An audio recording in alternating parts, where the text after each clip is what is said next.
أعوذ بالله من الشيطان الرجيم. بسم الله الرحمن الرحيم. بسم الله الرحمن الرحيم. السلام عليكم ورحمة الله وبركاته. Alhamdulillah, wassalatu wassalamu ala habibina Muhammad ibn Abdillah wa ala alihi wa sahbihi wa man ittaba hudah ila yaumil qiyamah, amma ba'du. Yang saya hormati dan saya muliakan seluruh bapak-bapak dan ibu-ibu, para jamaah Masjid As-Sabirin yang dirahmati Allah Subhanahu wa ta'ala. Alhamdulillah wa syukrulillah, pada pagi hari ini kita bersama dalam keadaan sehat walafiat, diberi kesempatan oleh Allah Subhanahu wa ta'ala untuk melaksanakan sholat subuh berjamaah. Sholat subuh berjamaah ini adalah salah satu dari ibadah yang sangat dicintai oleh Rasul Sallallahu Alaihi Wasallam dan para sahabat beliau. Kalau kita membaca dalam sirah Rasul Sallallahu Alaihi Wasallam yang menceritakan tentang keadaan kota Madinah, maka disebutkan bahwa kalau orang datang ke Madinah, dia hampir tidak bisa membedakan mana siang dan mana malam, mana pagi dan mana petang. Salah satu sebabnya adalah karena paginya Madinah itu tidak kalah ramainya dibanding dengan petangnya Madinah. Artinya subuh pada Madinah, waktu fajar di kota Madinah itu ramai sekali dengan para penduduk Madinah, para sahabat yang dipimpin oleh Rasul Sallallahu Alaihi Wasallam, mengisi dan memenuhi masjid yang 25 kali 25 meter yang dibangun oleh Rasul Sallallahu Alaihi Wasallam di kota Madinah. Maka ketika ada pertanyaan dari para sahabat, pertanyaan itu tidak mesti dengan ungkapan langsung bertanya kepada Rasul, tetapi dari pandangan mata para sahabat kepada Rasul Sallallahu Alaihi Wasallam, yang seakan-akan bertanya, ya Rasulullah, kok kita ini untuk subuh betul-betul Rasul Sallallahu Alaihi Wasallam Anda ajak kami untuk datang ke masjid, untuk sholat di masjid. Maka Rasul Sallallahu Alaihi Wasallam menyampaikan, Basyirul masya'in bizulam bin nuri tami yaumal qiyamah. Berikanlah kabar gembira kepada orang-orang yang berjalan di kegelapan, pada saat banyak saudara-saudaranya masih tertidur dalam lipatan malam, di tengah-tengah udara yang di Madinah itu seperti halnya gurun pasir. Kalau lagi musim dingin, dinginnya ekstrim sekali. Bukan karena cuaca, tapi karena angin gurun. Maka pada saat-saat yang dingin seperti itu, ada masya'ina bizulam. Ada yang memilih untuk melepaskan selimutnya, memilih untuk mengambil air wudhu yang dingin dan lalu menyiapkan diri, kemudian berjalan ke masjid. Kata Rasul, berikanlah kegembiraan, kabar gembira bagi yang mau menempuh kegelapan pada saat fajar itu, dengan nanti Allah akan balas di hari kiamat dengan cahaya yang terang benderang, pada saat orang-orang banyak di akhirat itu mencari jalan kemana untuk mendapatkan naungan dan kebaikan di akhirat kelak. Ini yang disebut oleh para ulama dengan al-jaza min jinsil amal. Jadi kalau kita bapak-bapak dan ibu-ibu ingin berinvestasi untuk akhirat kita, kita misalnya ingin punya obsesi tertentu, boleh punya obsesi, Ya. Jadi kalau Islam itu mengajar fitrah manusia itu punya cita-cita. Cita-citanya itu beda-beda. Seperti ayat yang saya baca tadi, qul kullu ya'malu ala syakilati. Katakan Muhammad, persilahkan kepada umatmu, kepada hamba-hambaku itu untuk ya'malu ala syakilati. Masing-masing itu beraktivitas, masing-masing bekerja, masing-masing menempuh ala syakilati, apa yang memang menjadi kecenderungannya. Maka kalau di dunia itu ada 1001 profesi, ada 1001 ruang yang bisa diisi oleh kita sebagai orang yang beriman, maka seperti itu juga di akhirat kelak. Gambarannya kata Rasul sallallahu alaihi wasallam bahwa surga-surga itu punya banyak sekali pintu-pintunya. Kalau orang yang di dunia itu sukanya sholat, maka dia masuk, ada tulisannya babus sholah. Kalau orang yang suka berpuasa dan melatih dirinya untuk mengendalikan hawa nafsu, untuk menekan emosinya, untuk mau memberi maaf, mau mengalahkan keinginannya untuk sesuatu yang lebih besar dan lebih mulia, ada namanya babur rayyan. Yang Anda tahan di dunia itu, maka Anda nanti akan mendapatkan balasan dan ganjarannya yang luar biasa di sisi Allah. Ada juga babus sedekah, ada babul jihad, dan sebagaimana 1001 kebaikan di dunia, ada 1001 pula jalan untuk nanti masuk ke dalam surga. Kata Rasul, di antara semua sahabatku hanya ada satu yang diberikan oleh Allah pilihan mau masuk dari pintu yang mana. Yang satu itu namanya Abu Bakar As-Siddiq. Kenapa Abu Bakar bisa dapat seperti itu? Karena effortnya juga di dunia tidak seperti yang lain. Jadi pada saat yang lain masih mikir menerima iman, beliau tidak pernah berpikir menerima iman. Beliau langsung menerima dengan sepenuh-penuh keyakinan apapun yang disampaikan oleh Rasul sallallahu alaihi wasallam. Ketika pulang dari Isra dan Mi'raj, Nabi menyampaikan, "Bapak-bapak, ibu-ibu, semalam saya diperjalankan oleh Allah dari sini ke Masjidil Aqsa, kemudian naik ke atas Sidratul Muntaha." Orang Arab saling tengok satu sama lain. Yang sudah Islam pun pada saat itu banyak yang keluar menganggap bahwa Rasulullah SAW ada sesuatu. Orang sekarang bilang mungkin kok koslet sedikit lah. Ini berita benar-benar sudah di luar kemampuan kita untuk mencernanya. Abu Bakar lagi di pasar pada waktu itu di Mekah.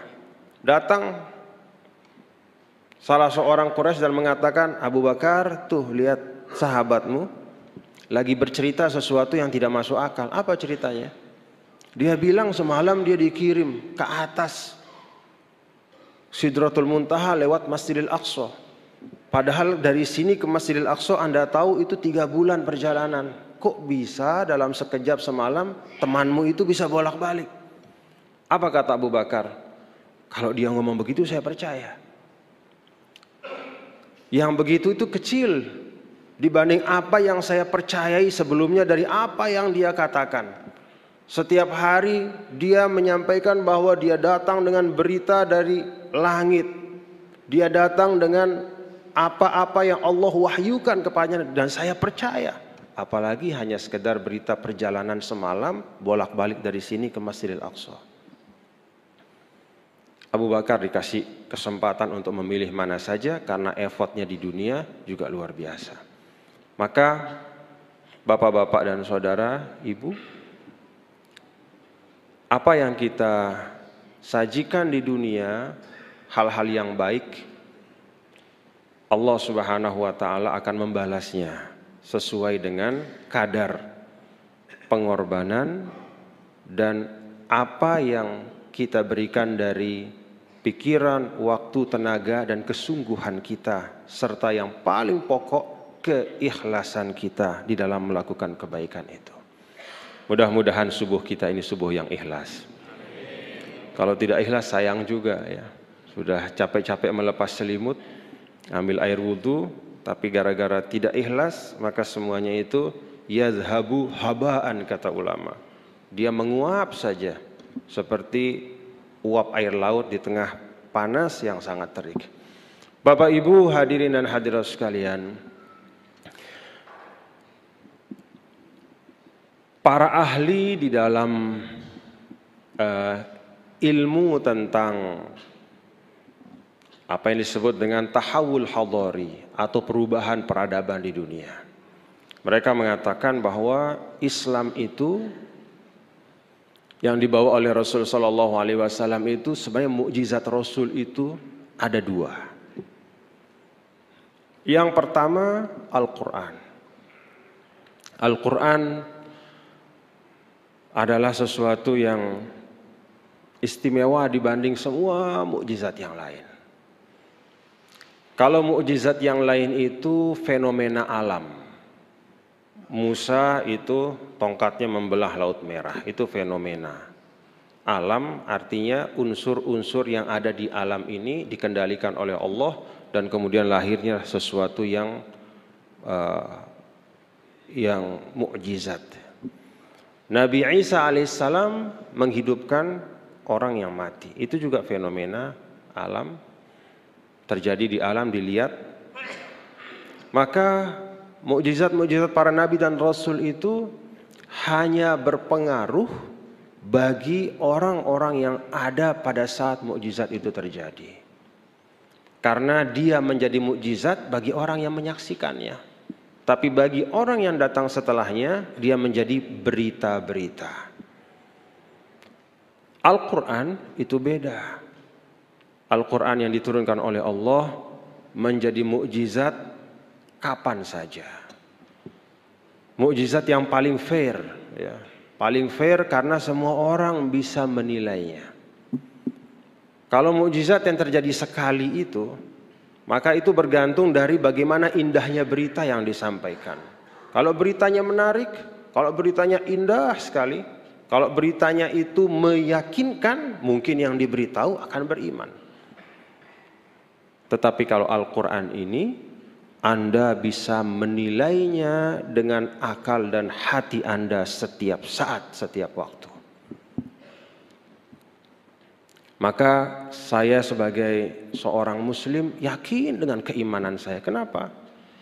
Karena di dalam Al-Quran Allah Subhanahu wa ta'ala itu menantang siapapun, Anda sendirian maupun Anda kolektif.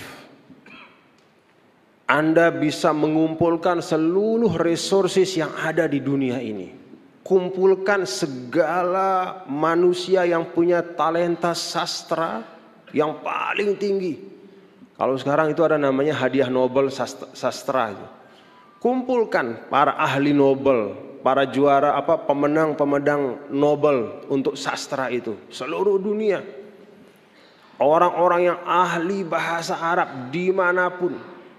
Di negara-negara Arab itu ada nama Majma'ul Lughatil Arabiyah, yaitu satu institut bahasa Arab di setiap negara-negara Arab. Di Mesir ada, di Saudi, di mana-mana ada. Kumpulkan mereka. Lalu jawab tantangan Allah Subhanahu wa ta'ala. Apa tantangan Allah Subhanahu wa ta'ala? Ada tingkatan-tingkatannya di dalam Al-Quran. Yang pertama, falyatu bihaditsim mislihi. Datangkan seperti Al-Quran ini. 30 juz. Dengan kadar kemukjizatan yang seperti ini. Dari sisi diksinya, dari sisi keindahan bahasanya, dari sisi pilihan katanya, dari sisi makna yang dikandungnya, dari sisi substansinya terhadap apa yang terjadi di masa-masa yang lalu, masa kini dan masa yang akan datang. Tidak ada yang bisa. Bahkan Allah Subhanahu wa ta'ala menyampaikan, qul la in ijtama'atil insu wal jinnu ala ayyatu bimithli hadzal Qur'an la ya'tuna bimithlihi. Bukan hanya manusia yang ditantang oleh Allah. Tidak hanya sumber daya insani, tapi bahkan sumber daya yang sifatnya supranatural. Kalau bahasa kita mungkin di Indonesia kan kita kenal namanya budaya atau kebiasaan kita menyebut tentang jin, ada demit-demit dan segala macam itu, jin ifrit segala macam. Kalau bahasa Al-Quran datangkan sumber daya semua itu. La ya'tuna bimithlihi. Mereka tidak akan bisa menjawab tantangan itu. Tidak bisa dengan seluruh Al-Quran bi'ashri suwarin. Coba 10 surah saja. Nggak usah yang panjang-panjang. Kalau mau pilih yang pendek-pendek, ambil yang paling pendek. Tidak ada juga yang bisa menjawab. Kalau tidak bisa bi'ashri suwarin, masa bisuratim mislihi. Maka dengan satu surah yang paling pendek. Bapak Ibu ingat surah yang paling pendek? Apa surah yang paling pendek? Inna a'tayna kal kautsar. 3 ayat saja. Jadi Allah sudah memberi diskon yang luar biasa untuk membuktikan kebenaran Al-Quran. Mulai dari Al-Quran 6.634 ayat sampai 10 surah saya pilih yang paling pendek. Masih juga belum bisa tiru surah yang paling pendek 3 ayat. Masih juga belum bisa. Maka datanglah tantangan terakhir, falyatu bisuratim mim mislihi. Bedanya apa? Tantangan terakhir ini adalah datangkan yang agak-agak mirip lah dengan surah yang paling pendek. Dengan kata lain secara lugas, buat surah atau seperti surah dengan 3 ayat dan coba buat yang agak-agak dimiripkan. Kalau dari sisi kandungannya tidak bisa sepenuh, seutuh, seindah, sesubstantif, sehebat Al-Quran, maka paling tidak dari sisi keindahan uslubnya saja. Itu pun tidak ada yang bisa sampai saat ini. Kalau bapak-bapak dan ibu melihat bagaimana tidak sedikit orang yang mencoba untuk mencari kelemahan umat Islam, maka sungguh-sungguh mengherankan. Tidak ada yang bisa untuk membuat 3 ayat yang dimirip-miripkan dengan Al-Quran sampai saat ini, di mana kemajuan ilmu dan teknologi sudah sangat luar biasa, di mana khazanah kesusastraan Arab itu juga sudah berkembang luar biasa. Tapi tantangan Al-Quran tak ada seorang pun yang bisa menjawab hingga saat ini. Maka saya sebagai muslim meyakini betul, tidak perlu terlalu banyak teori. Cukup dari satu sisi saja, bahwa tak seorang manusia pun secara kolektif dalam jumlah manusia yang semakin lama semakin banyak. Sekarang sudah ada 6-7 miliar manusia. Tapi tidak ada dengan sumber daya yang seakan-akan tidak terbatas, dengan kekuatan global yang telah memiliki jaringan ilmu pengetahuan yang luar biasa. Istilahnya tidak ada kata-kata dalam bahasa Arab yang mungkin sudah dianalisis memiliki keindahan, mempengaruhi hati orang yang mendengar. Kita kan bapak-bapak tahu itu ada teknologi-teknologi untuk mengetahui bagaimana pengaruh dari kosakata terhadap orang yang mendengarnya. Di tengah kemajuan itu semua, Al-Quran tetap tegak dan tak ada seorang pun yang bisa menjawab tantangannya. Itu mukjizat yang pertama. Yang kedua, kata para ahli, mukjizat itu adalah tarbiyatul ummah. Bagaimana Rasul Shallallahu Alaihi Wasallam mampu mentransformasi umat dengan potret kolektif mereka yang sangat menyedihkan, yang digambarkan di dalam surah Maryam dalam satu kata, qauman ludda. Pada zaman itu orang-orang Arab yang datang kepadanya Rasul sallallahu alaihi wasallam qauman ludda, adalah masyarakat yang ludda. Ludda itu punya khusumah yang sangat luar biasa. Jadi tidak ada satu relasi sosial yang terbangun di antara mereka kecuali bisa menjadi sumber perpecahan dan peperangan. Tidak ada hubungan sosial apapun dalam strata apapun, apakah namanya persaudaraan atau perkawinan atau perbesanan atau pertemanan atau apa saja relasi sosial yang terbangun, kecuali setiap bagian relasi itu selalu menjadi jalan bagi mereka untuk berselisih dan berperang. Mulai dari memperebutkan sumber air di tengah gurun untuk tempat meminum onta-onta dan hewan-hewan peliharaan mereka, sampai memperebutkan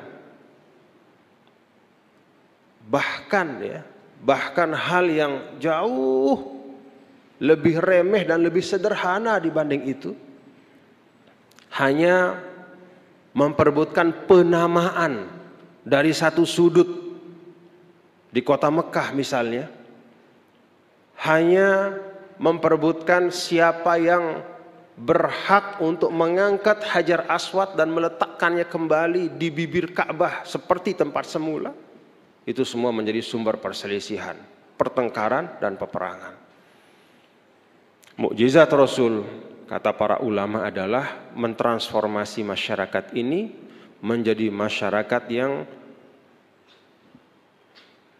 satu sama lain dipenuhi dengan cinta dan kasih sayang. Dari qauman ludda menjadi kuntum khairu ummah. Apa yang terjadi Bapak-bapak? Bisa enggak kita membayangkan dalam pikiran kita? Pada masa di mana seluruh kultur yang ada terbangun pada waktu itu adalah kultur konflik. Ini kultur konflik. Kita renungkan dalam diri kita. Segala sesuatu bisa jadi konflik.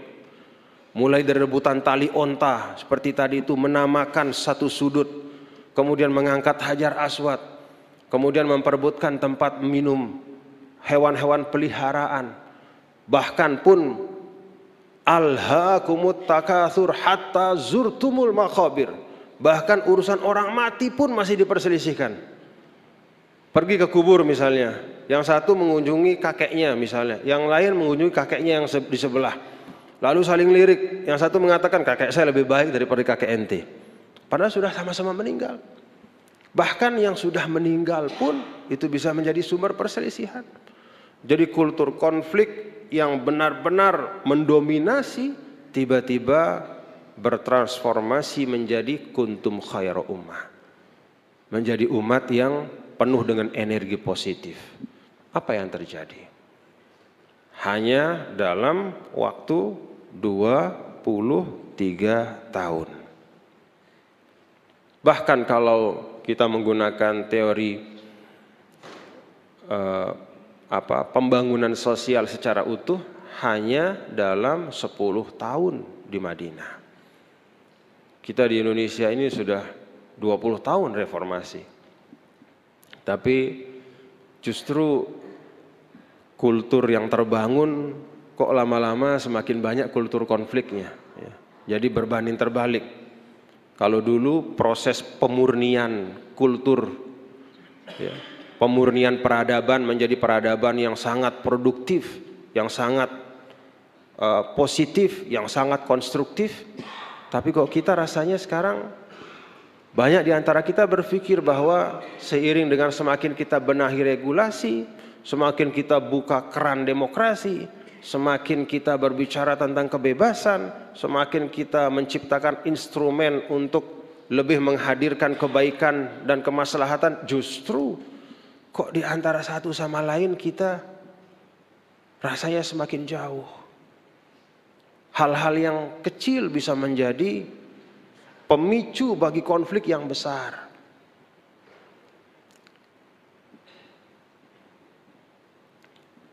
Transformasi pada zaman Rasul itu ada senjatanya memang. Kenapa itu bisa terjadi?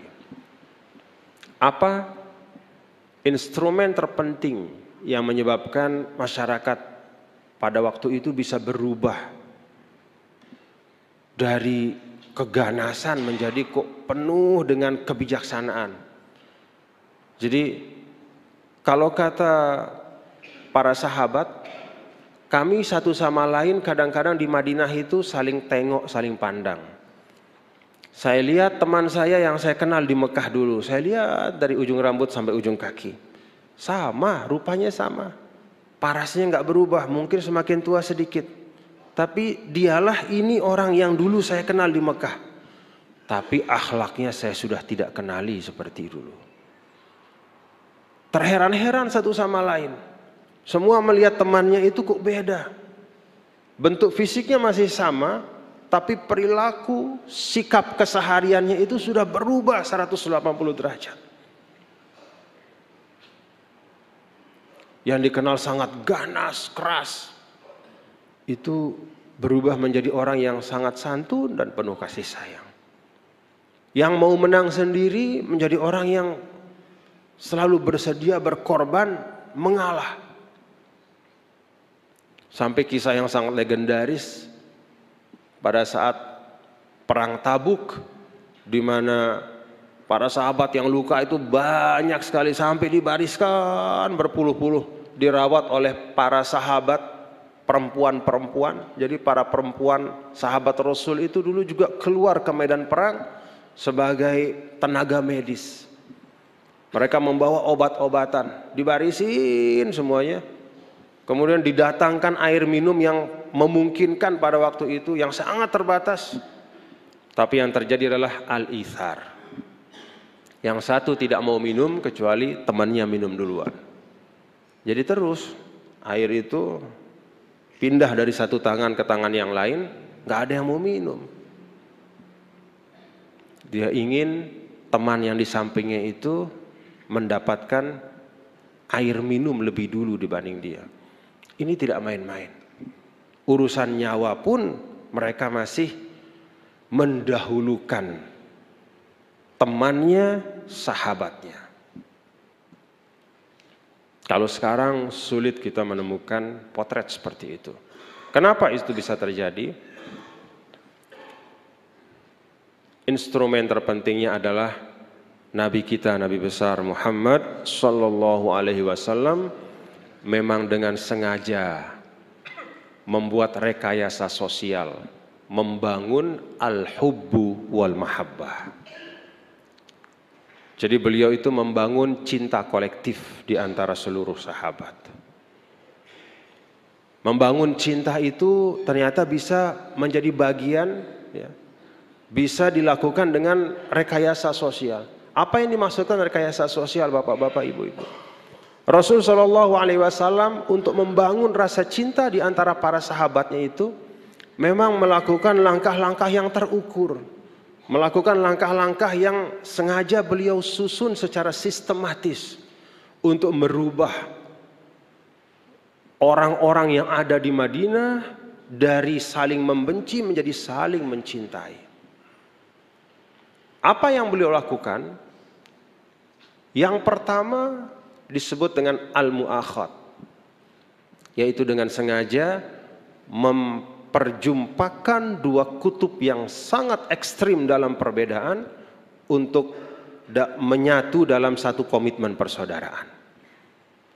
Orang Muhajir dengan Ansari itu bedanya luar biasa.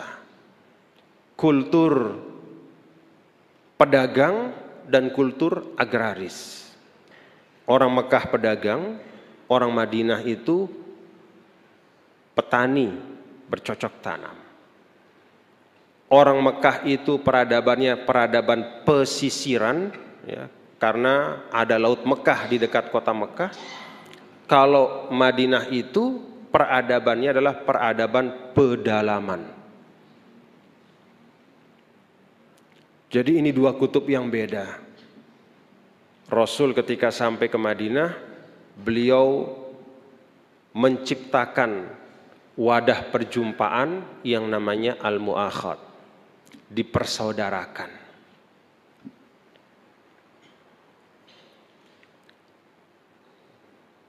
Jadi seorang dari Madinah dipersaudarakan dengan orang dari Mekah.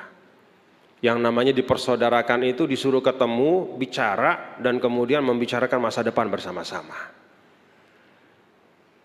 Maka dengan al-mu'akhad ini, bapak-bapak dan ibu-ibu, terjadi perubahan yang sangat mendasar. Jadi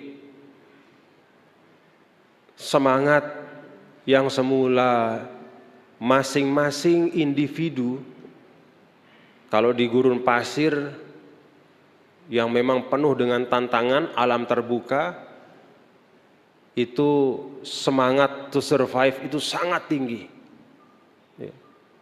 Maka cenderung orang bersikap anania atau egois. Itu yang dikikis oleh Rasul Shallallahu Alaihi Wasallam. Dipindahkanlah alam fikir mereka dari badawah menuju al-hadarah, dari nomaden menuju kepada hadarah, artinya menetap dan membangun satu peradaban. Yang kedua, Rasul Shallallahu Alaihi Wasallam merubah nama tempat tinggal itu dari Yathrib ke Al-Madinatul Munawwarah. Yathrib itu dalam bahasa Arab, bapak-bapak dan saudara-saudara sekalian, ada mengandung makna celaan. Jadi nama itu matter dalam Islam. Ya. Nama itu penting. Maka Rasul Shallallahu Alaihi Wasallam ketika beliau sampai di Madinah, yang beliau lakukan adalah menginventarisir apa-apa yang perlu dirubah namanya. Dari nama-nama yang mengandung aura negatif, dia rubah menjadi nama-nama yang mengandung muatan positif. Yang membuat orang ketika menyebut nama itu mengingat hal-hal yang baik. Ketika menyebut nama itu, orang yang menyebut nama itu, mengingat nama itu, membayangkan sesuatu yang besar dan hebat di masa yang akan datang. Maka dirubah dari Yathrib menjadi Madinatul Rasul atau Al-Madinatul Munawwarah. Dari kata Yathrib yang artinya tercela menjadi Al-Madinatul Munawwarah, kota yang bercahaya. Ketika menyebut kota yang bercahaya itu kan sesuatu yang sifatnya proyektif ke depan. Saat itu masih begitu, tapi terbayangkan bercahaya. Maka ada cita-cita ke depan bahwa tempat ini harus menjadi tempat yang hebat dan luar biasa. Ada nama sahabat beliau namanya Al-As, dirubah menjadi Al-Muti'. Al-As itu artinya makna konotatifnya adalah orang yang suka maksiat, dirubah. Walaupun bukan itu artinya ketika dinamakan oleh orang tua, tapi bisa dimaknakan seperti itu. Jadi hal-hal yang kira-kira makna konotatifnya itu tidak baik, itu Rasul Shallallahu Alaihi Wasallam buang dari kosakata sosial, dari kosakata kehidupan sosial, dibuang semua yang negatif. Maka Sayyidah Aisyah mengatakan, karena Rasulullah Shallallahu Alaihi Wasallam yuhibbul fa'lal hasan. Nabi itu selalu suka kepada semua hal-hal yang positif. Rasul Shallallahu Alaihi Wasallam tidak suka melihat orang yang bermuram durja. Rasul Shallallahu Alaihi Wasallam mengajaknya untuk tersenyum. Kalau kata Imam Sya'rawi, kenapa Anda bermuram durja? Tersenyumlah, Tuhanmu ada, rezekimu sudah tertulis, di sekitarmu ada orang-orang mencintaimu, kurang lebihnya itu adalah urusan dunia, dan hadapi itu semua dengan senyum.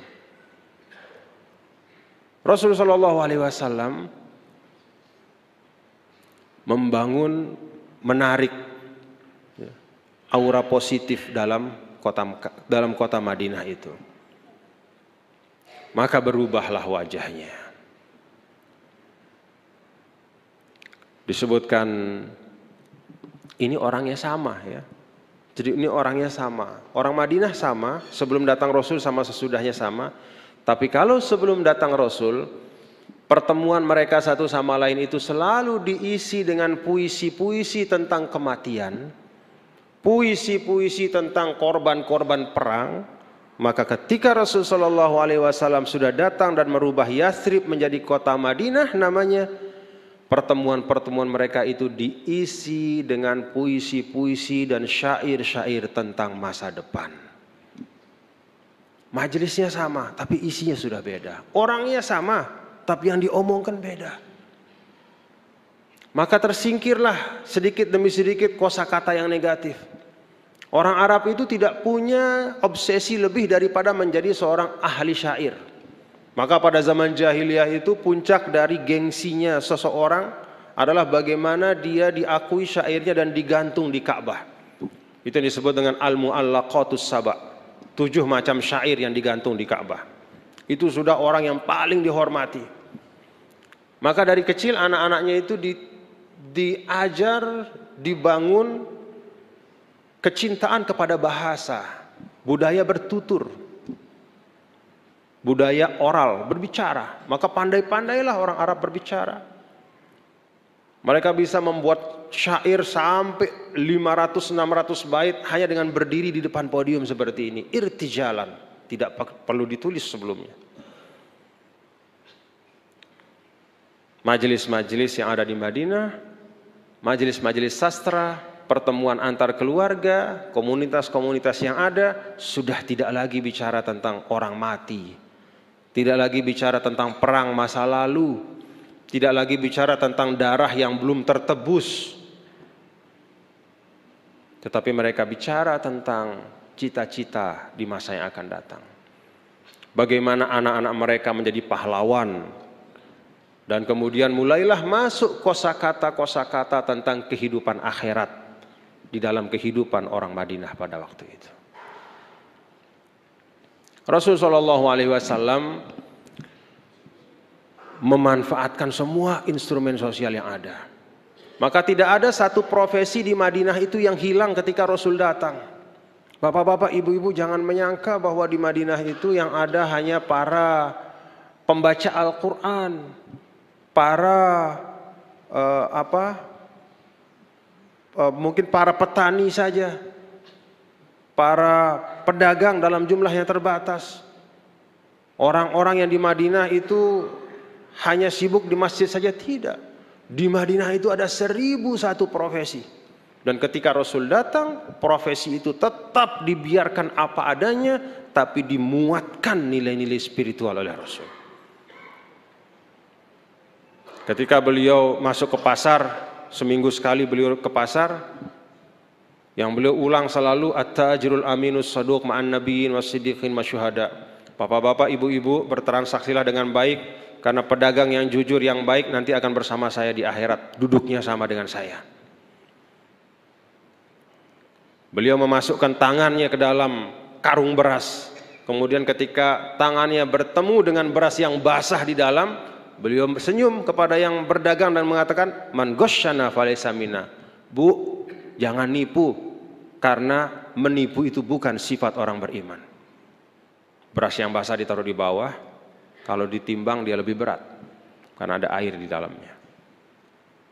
Jadi semua yang ada itu di-preserve, dijaga, dikembangkan dan dimuatkan dengan nilai-nilai positif.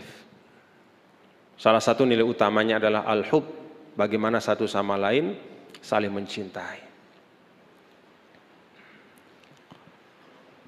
Bapak-bapak dan ibu, hadirin dan hadirat sekalian, salah satu jalan ketika Rasul Shallallahu Alaihi Wasallam membangun budaya yang baru, budaya penuh dengan kasih sayang ini adalah dengan menanamkan nilai saling memaafkan. Ada satu momen yang sangat monumental. Momen itu namanya Hajjatul Wada, haji perpisahan. Disebut haji perpisahan bapak-bapak ibu, karena memang setelah Hajjatul Wada itu sekitar 90 hari menurut sebagian riwayat, Rasul kemudian dipanggil oleh Allah. Pada Hajjatul Wada itu, Rasul Shallallahu Alaihi Wasallam berkhutbah beberapa kali. Di Arafah beliau berkhutbah, kemudian di Mina juga beliau berkhutbah. Dan apa yang beliau khutbahkan pada Hajjatul Wada itu adalah pokok-pokok nilai-nilai sosial dan nilai-nilai penting, penegasan-penegasan utama di dalam kita berislam agar kita bisa berislam dengan baik. Salah satu yang beliau sampaikan pada saat Hajjatul Wada itu adalah penegasan beliau bahwa dam itu artinya dendam. Kosakata itu artinya secara harfiah darah. Jadi orang Arab, Bapak Ibu, kalau ada terjadi permusuhan antara mereka yang di situ tertumpah setetes darah, maka mereka akan mengejar setetes darah itu sampai kapan. Jangankan nyawa, setetes darah saja. Dia akan kejar. Dan kalau dia tidak bisa membalaskan, misalnya ini saya atau seseorang melihat bahwa orang tuanya misalnya terbunuh dan dia tahu siapa yang membunuh, ketika itu dia tidak bisa membalas, dia akan diam. Ketika diam, dia pulang ke rumah dan bercerita kepada anak-anaknya di rumah. Ingat bahwa kita punya dam, kita punya dendam, ada darah yang belum tertebus. Ingat ya, yang melakukan itu namanya si A. Si A ini dari kabilah ini, dia punya anak sekian. Kamu ingat betul ya, dan ambillah piutang itu kapan kalian mampu. Anaknya akan besar dan melihat peluang kapan dia bisa tebus. Kalau nggak bisa dalam kota, di luar kota, cari, nggak ketemu juga, wariskan kepada yang berikutnya. Nah, kita punya piutang keluarga kita. Bapak beritahu dulu, kakek kamu beritahu saya bahwa ada si ini dulu orang tua kita dibunuh. Maka saya pesan, tolong simpan piutang ini. Tagih kapan kamu bisa. Terus seperti itu. Jadi di saat di satu sisi, di satu kelompok ini mereka punya perhitungan sendiri. Di tempat yang lain juga karena kasus yang lain juga terjadi dan seterusnya. Maka ada dendam-dendam kolektif yang tersimpan di situ. Ketika Hajjatul Wada, Rasul Shallallahu Alaihi Wasallam menyampaikan semua ini, kata Rasul ya, semua dendam darah yang terjadi sebelum saya berdiri di tempat ini mulai sekarang tidak berlaku. Itu satu momen yang betul-betul merubah segala sesuatu. Jadi yang sudah siap-siap mau balas, ya sudah ngasah-ngasah pedang, ya tiba-tiba saja semua menjadi tidak ada artinya. Karena Rasul sudah menyampaikan, mulai saya bicara ini, semua yang terjadi, dendam apapun, dimanapun, di suku apapun, oleh siapapun, pelakunya sendiri atau banyak orang, dalam keadaan terang-terangan atau sembunyi-sembunyi, semuanya dengan ini saya nyatakan, semuanya dibatalkan, dihapus semuanya, tidak boleh ada dendam lagi. Masya Allah. Maka tiba-tiba saja kosakata dendam itu hilang dari otak orang Arab. Sudah tidak ada lagi. Bagaimana Anda bicara dendam, Rasul sudah menghapusnya?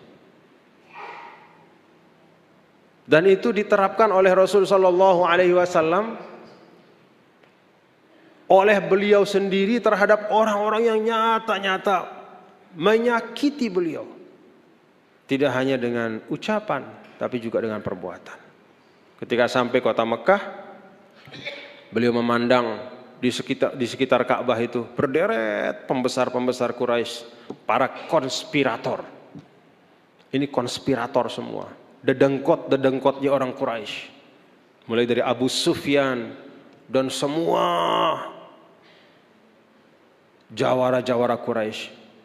Lalu Rasul mengatakan, bagaimana aku menurut kalian?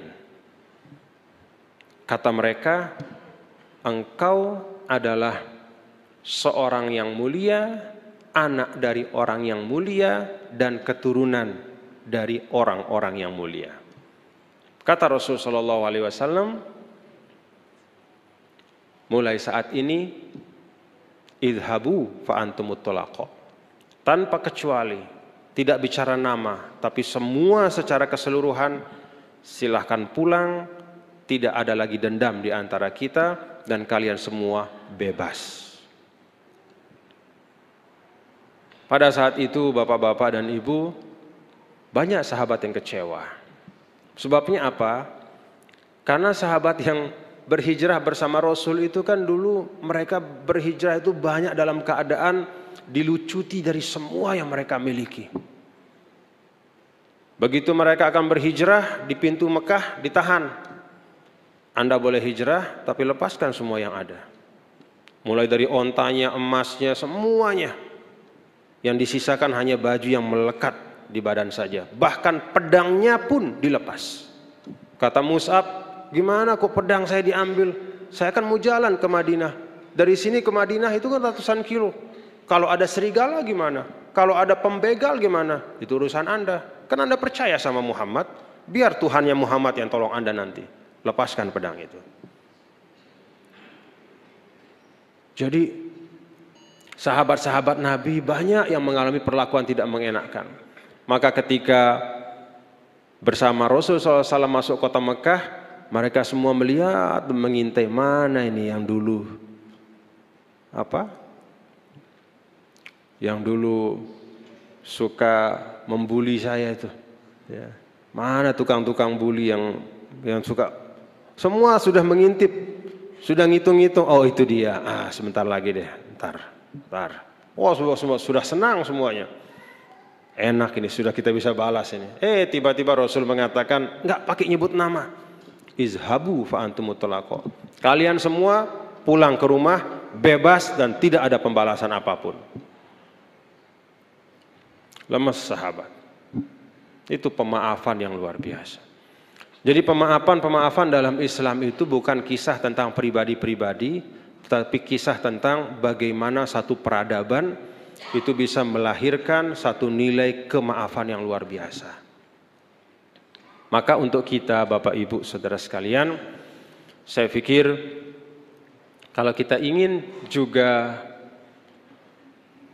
Indonesia kita ini menjadi Indonesia yang lebih baik, mari kita belajar dari Rasul kita yang mulia. Kita uji kebesaran hati kita secara kolektif ya, bersama-sama untuk selalu memberikan maaf, untuk selalu menampakkan akhlak memaafkan itu. Itu mungkin sebabnya ketika Allah Subhanahu wa taala berbicara tentang uiddat lil muttaqin. Orang-orang yang bertakwa itu yang kayak apa?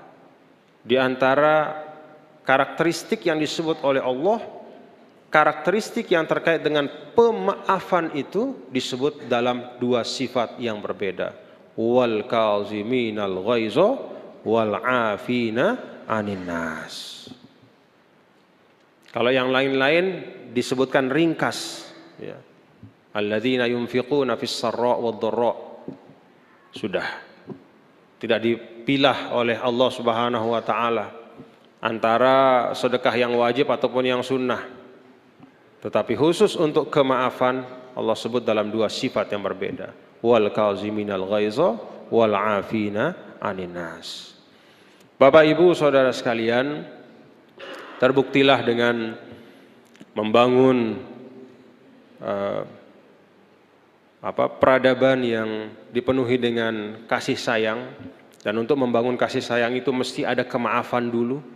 Kalau tidak ada kemaafan satu sama lain, maka kasih sayang itu hanya di bibir saja, tapi tidak benar-benar masuk ke dalam hati. Dulu ada pada saat Rasul di Madinah, dan saat itu sedang genting-gentingnya situasi. Kemudian orang Mekah mencari jalan untuk menghancurkan Rasul di Madinah. Maka dikirimlah seseorang untuk menjadi mata-mata ke Madinah, yang mana orang ini kebetulan punya keluarga yang sudah berhijrah ke Madinah, sehingga dia boleh masuk Madinah dengan alasan mengunjungi keluarganya. Dia kunjungi keluarganya, Setelah itu dia mampir melihat bagaimana Rasulullah SAW berinteraksi dengan sahabat-sahabatnya. Tidak lama dia pulang ke Makkah dan mengatakan kepada Abu Jahal, Abu Sufyan, bapak-bapak jangan mimpi mau mencelakai Muhammad.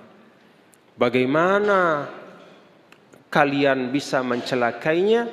Wa ashabuhu kadu yaqtatiluna ala wadu'ihi. Tidak mungkin kalian akan bisa mencelakainya. Karena saya melihat bagaimana cintanya para sahabat pada Rasul. Sampai ketika Rasul itu berwudu, kata orang ini, saya saksikan bagaimana para sahabat itu di sekitarnya, di sekitar Rasul SAW, setiap kali Nabi berwudu, kadu yaktatiluna ala waduhi, sampai-sampai tidak ada setetes pun air wudu Rasul itu yang jatuh ke tanah, karena diambil, dipegang, ditampung oleh para sahabat untuk digunakan membasuh wajah mereka. Itu cinta yang bukan main-main, yang selalu ingin dekat kepada yang dia cintai, menjaganya. Jangan mimpi mencelakai Rasul, mencelakai Muhammad. Saya melihat bagaimana sahabatnya tidak pernah lepas dari sekitarnya, bukan karena dia memerintahkan, tapi karena cinta mereka yang luar biasa kepada Nabi Muhammad SAW. Saya tidak tahu apakah masih ada cinta seperti ini di antara kita, antara pemimpin dan yang dipimpin, antara ayah dengan anak, antara suami dan istri, antara atasan dan bawahan. Mari kita introspeksi. Kalau kita bisa membangun rasa cinta yang tulus satu sama lain, maka itu adalah seperti halnya pada zaman Rasul, itu artinya fajar dari peradaban baru di Indonesia. Dan itu harus dimulai dengan kita saling memaafkan dan membersihkan hati kita satu sama lain. Wallahu a'lam bishawab. Ini yang dapat saya sampaikan. Mohon maaf apabila banyak kekurangannya. Saya baru 2:30 semalam sampai dari Jombang, ya. Jadi acara di Jombang itu memang acara NU, semakin malam semakin menarik, ya. Saya bersama Kiai Ma'ruf Amin, ada Mbah Maimun Zubair, dan itu juga kenapa beliau-beliau itu bisa matanya terang sampai tengah malam, itu juga karena cinta. Karena beliau-beliau sangat mencintai. Semalam itu ulang tahun Pondok Pesantren Bahrul Ulum Tambak Beras, ya. Induk dari pondok pesantren di Nahdlatul Ulama yang ke-192. Jadi di situ tempat Kiai Hashim Asy'ari juga belajar dan mengambil istri di situ, ya, memperistri dari Tambak Beras. Dia mempondok yang sangat kokoh akarnya ke dalam, ya, dan besar sekali pengaruhnya karena murid-muridnya menyebar di mana-mana. Dan saya menyaksikan semalam bahwa Kiai Ma'ruf Amin semakin malam suaranya terang sekali ketika memberikan pengarahan. Kiai Maimun Zubair yang umurnya 92 tahun, semakin malam juga semakin, wah, ini betul-betul karena cinta. Jadi kalau Anda ingin bisa menikmati sesuatu, ya, bisa masuk ke dalamnya dan menjadikannya sebagai ibadah yang ringan di hati, cintailah sesuatu itu. Wallahu subhanahu wa ta'ala alam. Terima kasih. Assalamualaikum warahmatullahi wabarakatuh. Waalaikumsalam warahmatullahi wabarakatuh. Terima kasih Tuan Guru. Alhamdulillah Bapak Ibu sekalian, kita sudah mendengar tausiah dari beliau. Dan sebelum beliau meninggalkan masjid kita, ada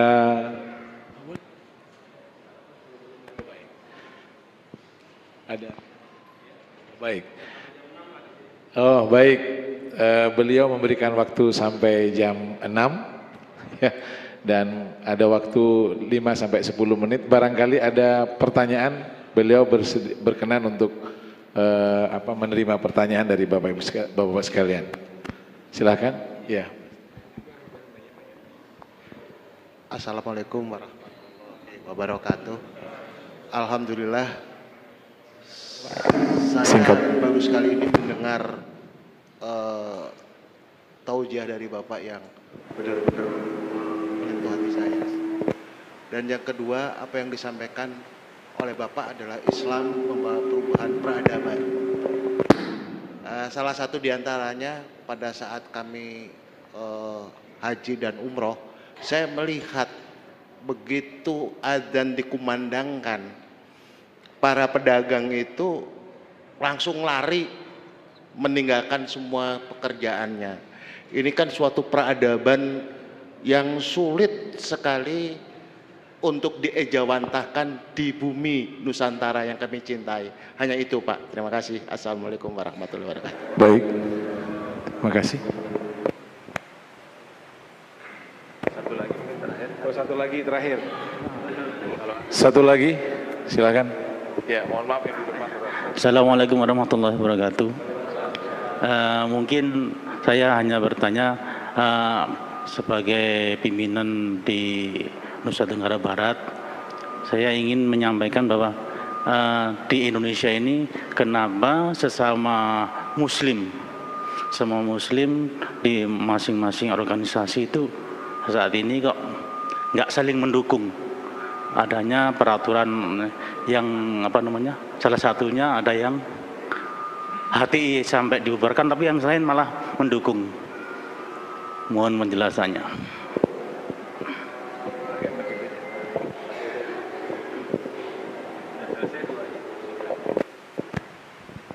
Baik, terima kasih. Jadi meninggalkan dagangan pada waktu panggilan azan itu memang di Arab Saudi ya, Pak, di Mekah dan di seluruh Arab Saudi. Pertama memang kalau kata Imam Mawardi itu kan dunia ini menjadi baik kalau 3 hal terpenuhi. Salah satu di antaranya itu disebut dengan nafsun muti'ah. Jadi ada ketundukan ya, kerelaan ketundukan. Nah, kerelaan dan ketundukan ini kata Imam Mawardi itu bisa ditempuh dengan 2 cara ya. Yang pertama yaitu tawa'iyatan, yang kedua dengan bil ikrah. Yang pertama itu ketundukan itu diperoleh dengan memang kesadaran hati. Dan yang kedua adalah bil ikrah, yaitu ada regulasi yang memang mewajibkannya. Nah, di Arab Saudi bil ikrahnya memang ada regulasi yang terkait dengan itu. Nah, regulasi ini yang mudah-mudahan kemudian betul-betul melahirkan kerelaan ya. Nah, bagaimana di Indonesia? Ya, mari kita mendidik diri kita satu sama lain ya, untuk membangun nilai kejujuran di antara kita. Itu yang menurut saya banyak hilang ya, nilai kejujuran itu. Rasulullah SAW pernah ditanya, mungkin nggak orang beriman itu mencuri? Bisa. Mungkin nggak orang beriman itu berzina? Bisa. Mungkin nggak orang beriman itu bohong? Enggak. Itu kata Rasul. Lah kalau kita masih sering bohong, jadi gimana menjelaskannya? Artinya bahwa Rasulullah SAW meletakkan kejujuran atau integritas itu di posisi yang penting sekali. Ya. Jadi kesalahan-kesalahan yang lain itu bisa dikoreksi, bisa kemudian ditutupi, dikompensasi oleh hal-hal yang lain. Tapi kalau integritas atau kejujuran, apalagi itu kolektif, itu sangat mempengaruhi kita sebagai bangsa. Oleh karena itu, saya ajak kita semua, yuk kita bangun integritas itu, mulai dari diri kita, belajar untuk terus tidak mencurangi orang lain, ya. Apalagi mencari-cari jalan untuk mencurangi orang lain, ya. Dan kita berusaha untuk tidak mengambil kecuali apa yang hak kita. Apa yang hak kita ambil, silahkan, karena itu hak kita. Perjuangkan bahkan, tapi yang bukan hak kita, jangan kita cari-cari jalan untuk mendapatkannya. Mungkin kita dapat, tapi dapat dengan berkahnya diambil oleh Allah dan hanya akan menciptakan penyesalan kelak di sisi Allah Subhanahu wa taala. Jadi ambil, perjuangkan apa hak kita, tapi jangan sekali-sekali mengambil hak orang lain atau mencari jalan apalagi untuk mengambil yang bukan hak kita. Itu penting menurut saya. Kemudian tadi antar organisasi Islam. Nah, ini pertanyaan yang tidak mudah dijawab, tapi intinya begini, perbedaan itu ada dari zaman Rasul. Ini tentang perbedaan dulu ya. Perbedaan itu ada dari zaman Rasul.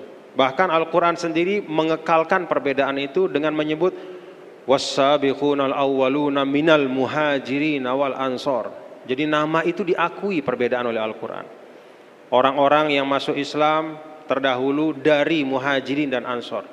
Muhajirin itu kan merujuk kepada yang dari Mekah, Ansor, Madinah.